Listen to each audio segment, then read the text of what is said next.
اللہ وقال رسول، سچے کلام کو عام کیا۔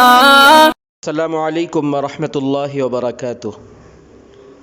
حافظ محمد عمران صاحب، بیڑی کالونی، منڈیا، پوچھتے ہیں کہ حضرت، اگر کوئی صاحب قصاب کے پاس جا کر کسی بکرے کو خریدے بغیر ذبح کرے اور عقیقے کی دعا پڑھ کر بچے کی طرف سے عقیقے کی نیت کر لے، پھر بکرے کا گوشت وزن کر کے قیمت ادا کرے کہ جتنے کیجی گوشت ہوگا اتنی قیمت دوں گا، اور بکرے کے سرے، پائے، کلیجہ یا چمڑا وغیرہ جو ہے قصاب کو دے دے، تو پوچھنا یہ ہے کیا اس طریقے سے عقیقہ کرنا درست ہے؟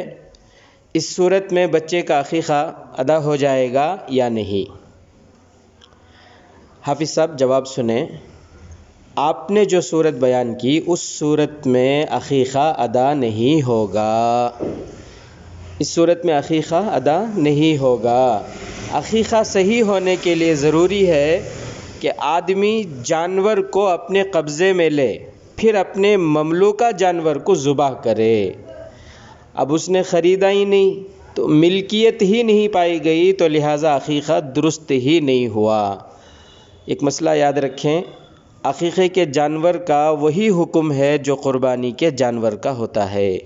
جس طرح قربانی کے جانور کا گوشت یا اس کی کوئی بھی چیز قصائی کو دینا اجرت کے طور پر جائز نہیں ہے یا بیچنا جائز نہیں ہے، بالکل اسی طرح عقیقے کے جانور کی کوئی بھی چیز قصائی کو اجرت کے طور پر دینا جائز نہیں ہے۔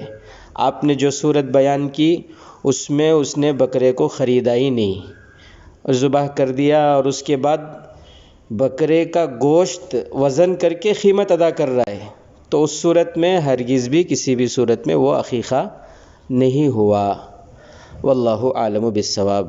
السلام علیکم ورحمۃ اللہ وبرکاتہ۔